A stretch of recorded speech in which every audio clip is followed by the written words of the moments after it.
Welcome, the Northman Coaching Podcast with Gary and AJ. Thanks for tuning in.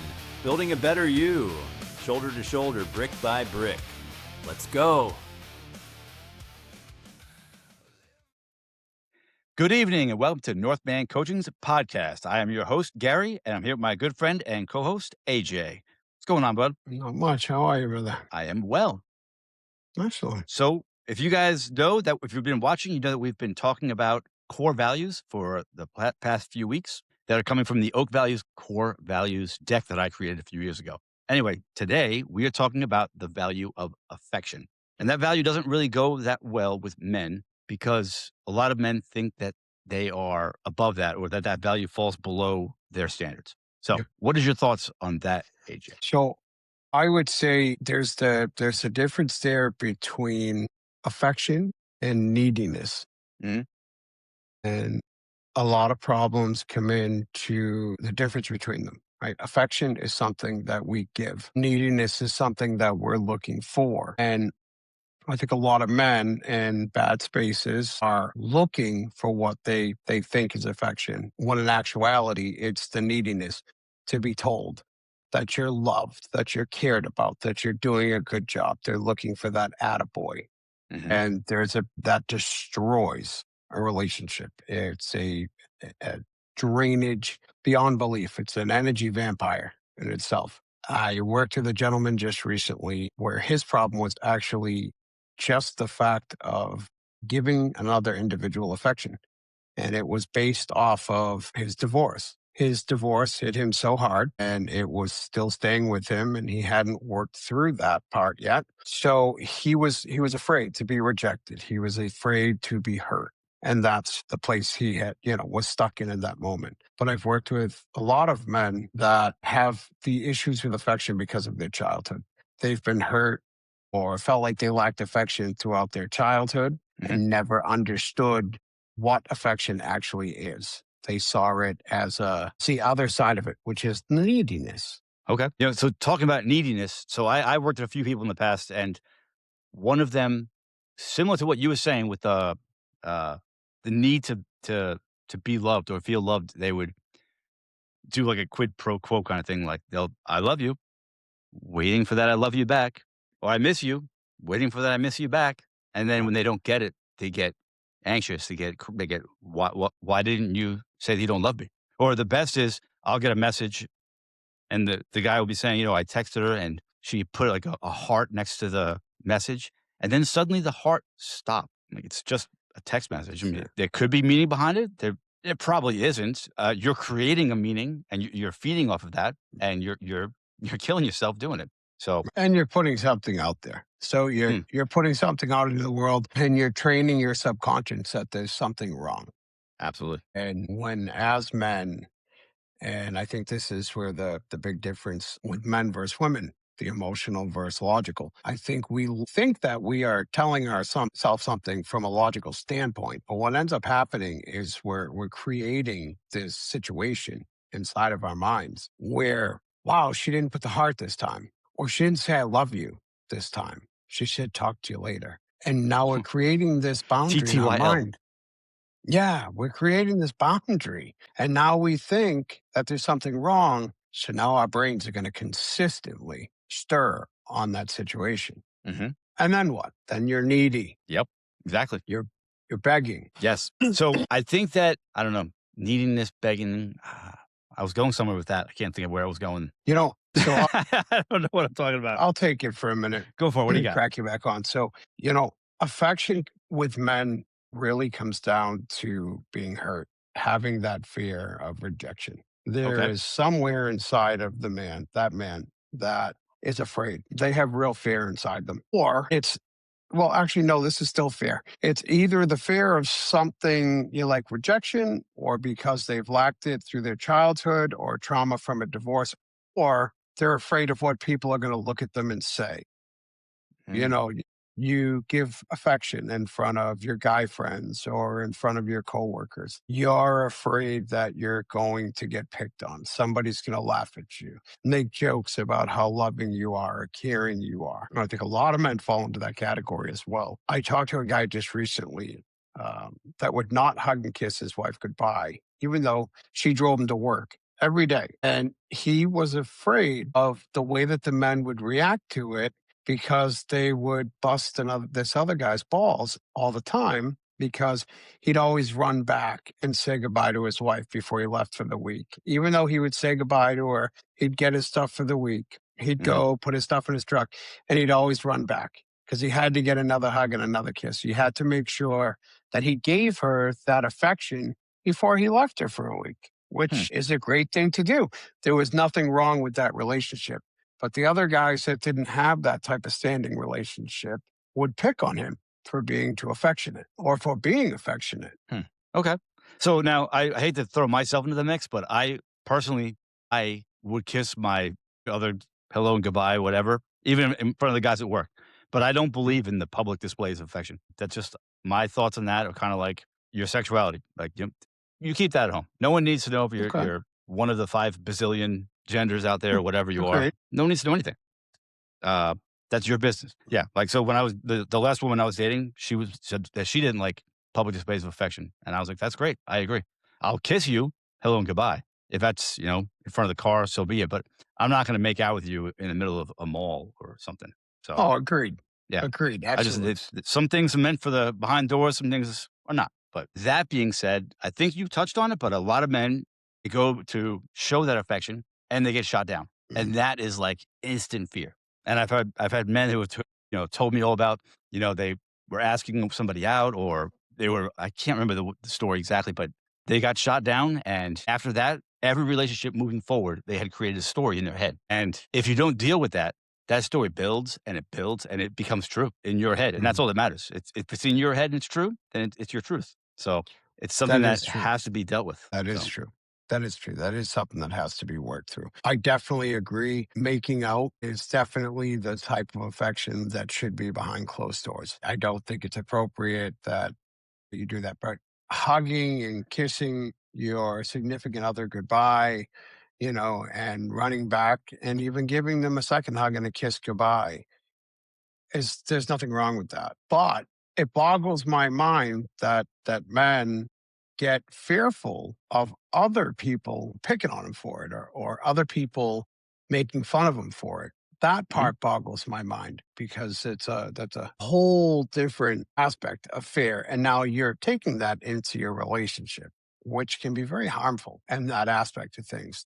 Having fear of rejection, having fear from your past, that's a different fear all in itself of rejection. So one is worrying what other people think about you instead of what your significant other thinks about you or you think about yourself. The other one is what's inside of you. Okay. I got you. So if I go to, or my significant other tries to come up and give me a hug and a kiss in front of other people and I, put that to rest. Like that's not something that I want to do in front of other people. That's because I'm afraid of what other people think. If I'm not giving affection in general at home behind closed doors, then that's usually based off of being hurt or fear of rejection. It's past situations. Sure.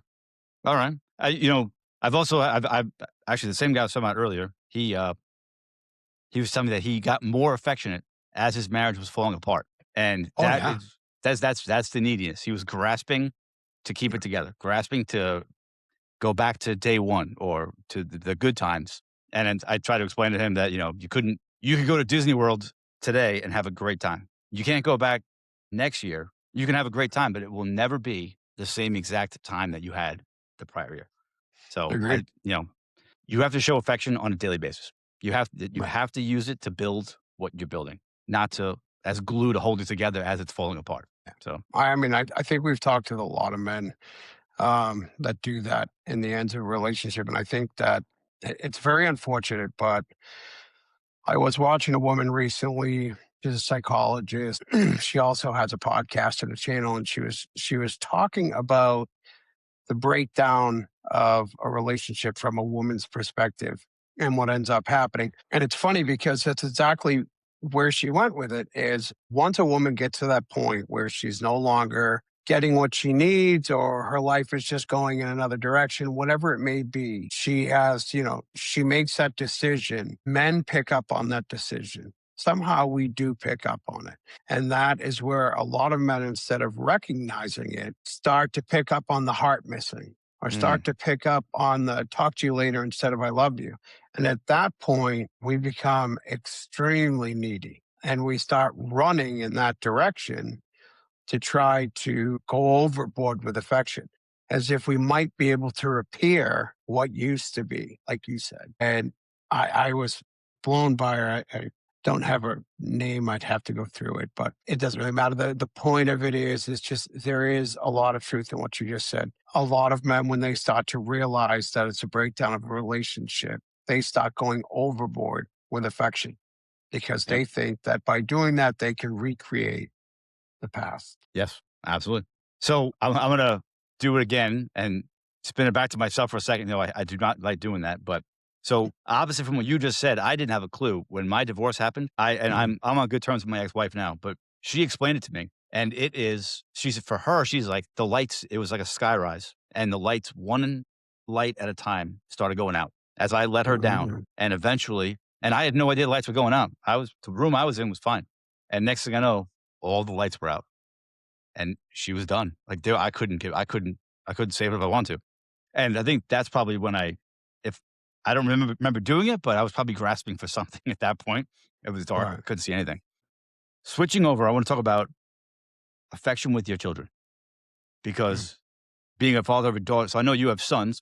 I have a daughter. And I know that if you don't give them the affection that they need, if you don't show them the love that they need, they will find it elsewhere. That's right. So to me, it's very important to let my daughter know that I love her, to let her know that she's doing a good job. Not just when not all the time. Like if she's not doing well, I let her know she's not doing well, but I'm here to help her. I'm here to assist her. I love her.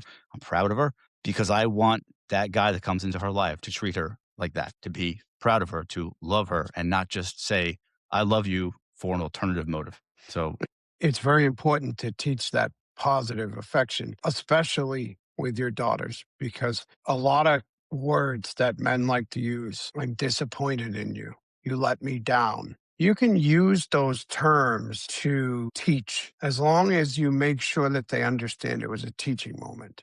But if you tell your daughter that you love her, you're proud of her, but the day she does something wrong, it's I'm disappointed in you. You really let me down.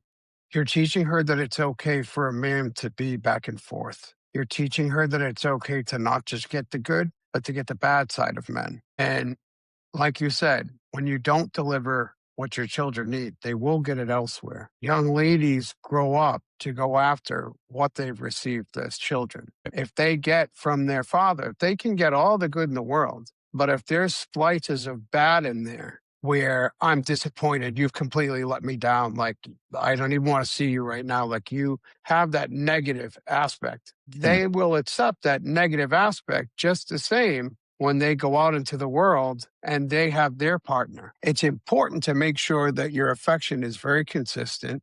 You always explain, even with the boys, believe it or not. It blows my mind. I always wish that I had a daughter, but I didn't. I have 5 boys instead. But it's unbelievable the emotions that go through. I don't remember it. I don't remember going through puberty, but it's amazing the emotions that these kids, these boys go through. I don't know. Maybe it's just nowadays, kids nowadays. I don't know. Or maybe we went through it too. We just don't remember. Pretty sure we probably went through it. Yeah.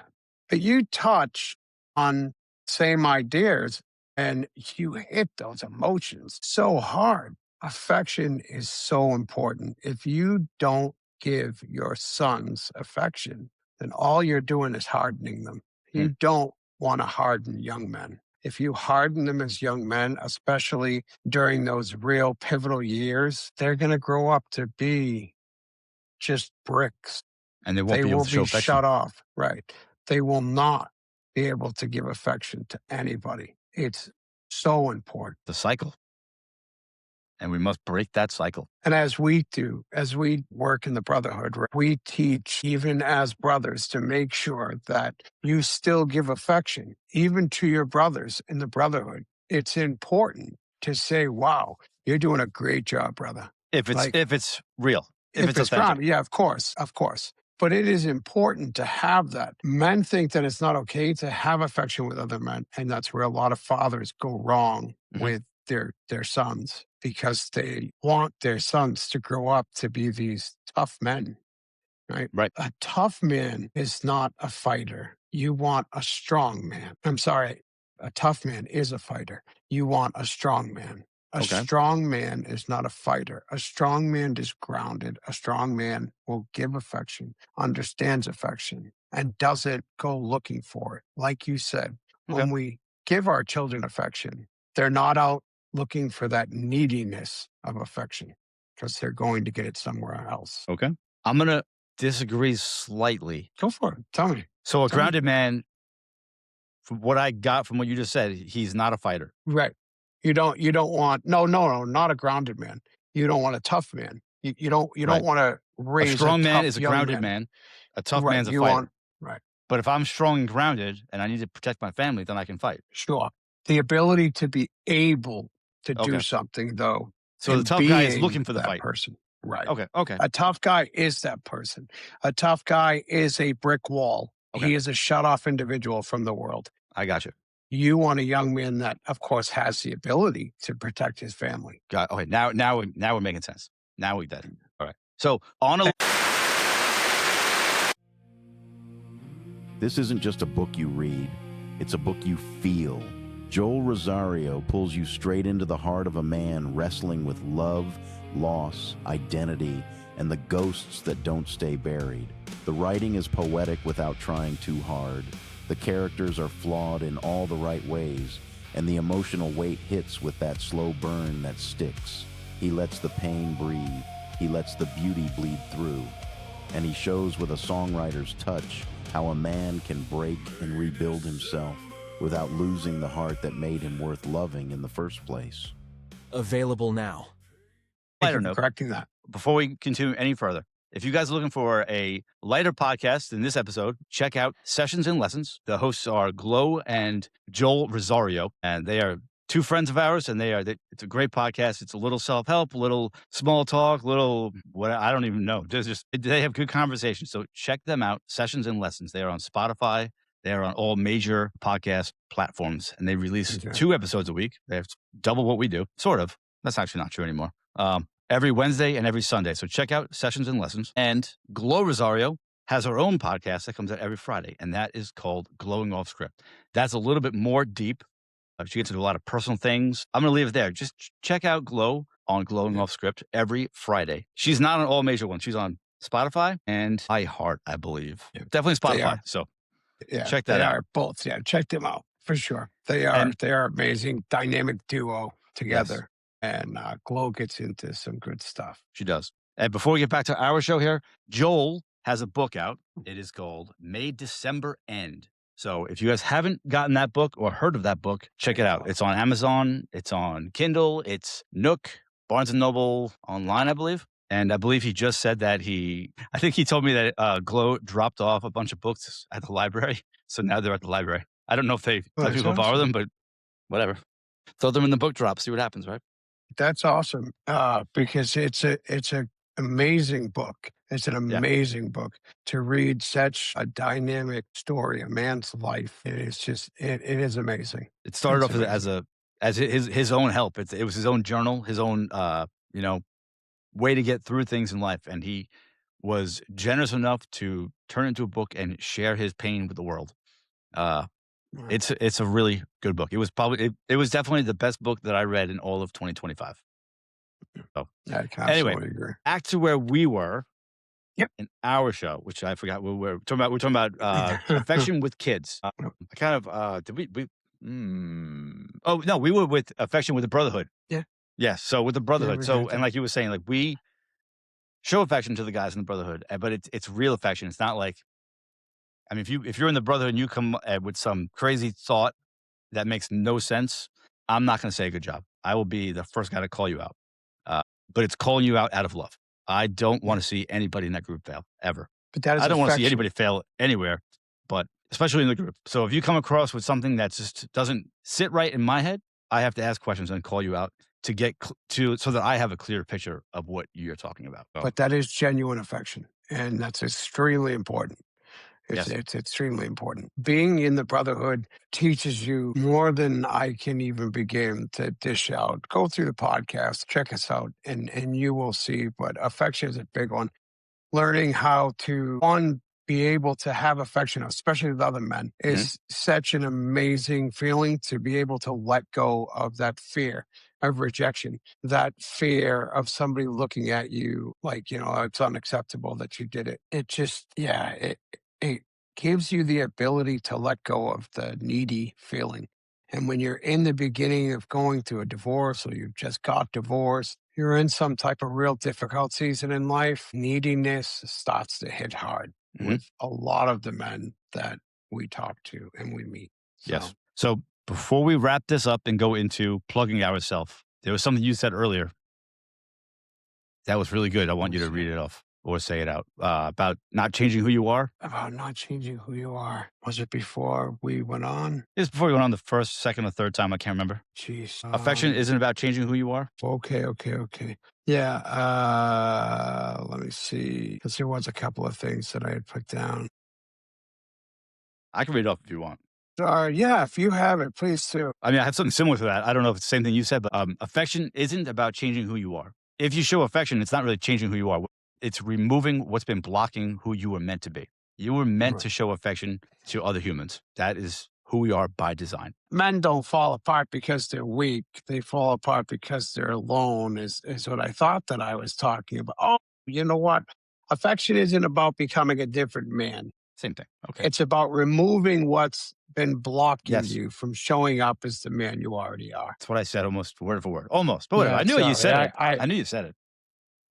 I had wrote so much down thinking about affection earlier because, when you first come through it, it is a difficult value to think about. And I'm like, I got to work this out in my mind. Like, okay, what is affection? Where does affection come into play? What blocks affection? There is so much behind it. Absolutely. So I pulled this one straight from Chat GPT, but it's like I wanted to tie all of them, the last three values in with this one. And I'm going to attempt to do this every episode, and I will have to use chat for it because I have a poor memory.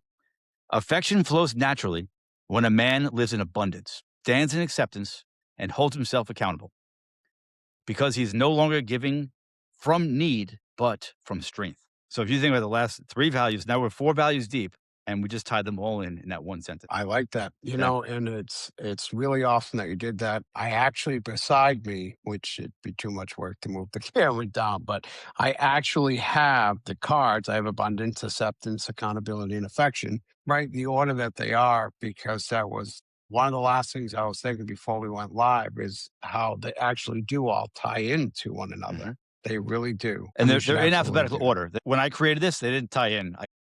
Yeah.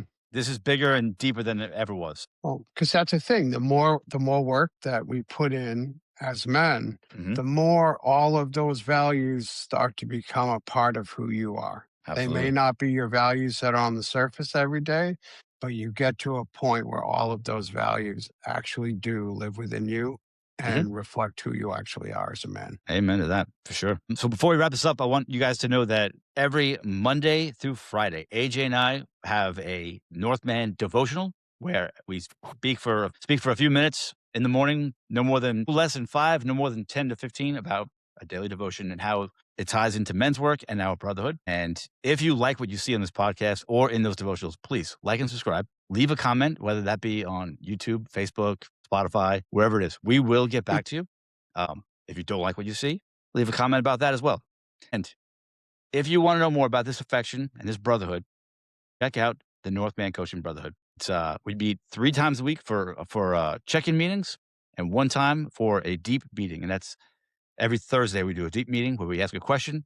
We get deep into our wins, our struggles, what's really going on. And then the rest of the week those are all check-ins. So Monday's perspective, we set the week. Wednesday is the bridge where we make sure that you are still on track. And Friday, we discuss accountability and gratitude. And by having that gratitude, that will allow more abundance and better things to happen to you. And you can set a better perspective the following week. And it's like a snowball, a good snowball, though. It will roll, That's right. yeah, in a good way. One of the fears that I think a lot of men have with going to brotherhoods, going to a life coach, is the fact that as men, we have been raised with some sense of fear of being open and honest with other men. And that actually breaks down to affection. It does. It breaks down to some type of rejection, some type of pain that's sitting in our past that causes that blockade. And honestly, it really breaks down to affection. Don't be afraid. Try to knock that fear out. And if you are so fearful of doing it, then come in, check out our brotherhood school and sit quietly. Listen for the week. Come in and see what it's all about. You don't have to talk. You're not forced to say anything. There's no right or wrong answer if you do. We're just here for you to show up. If you are ready and want to do the work, then we are here to do it with you. But you can absolutely come in and check us out without speaking whatsoever. So take the time. It's free for the week.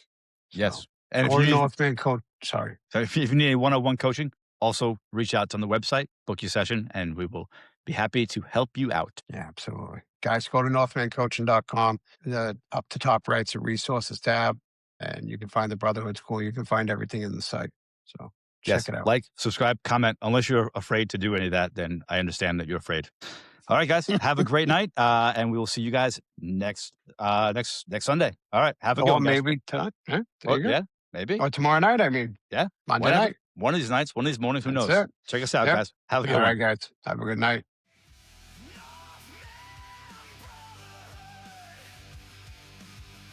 "7 days, no obligation, just 7 days for an opportunity to make yourself a better man. Divorce, hardships, we all have or are going through it. You are not alone. Join the Brotherhood, Northman Coaching on School. Stop by today and begin the journey. Shoulder to shoulder, brick by brick. Nothing to lose, everything to gain. You are worth it. Join today.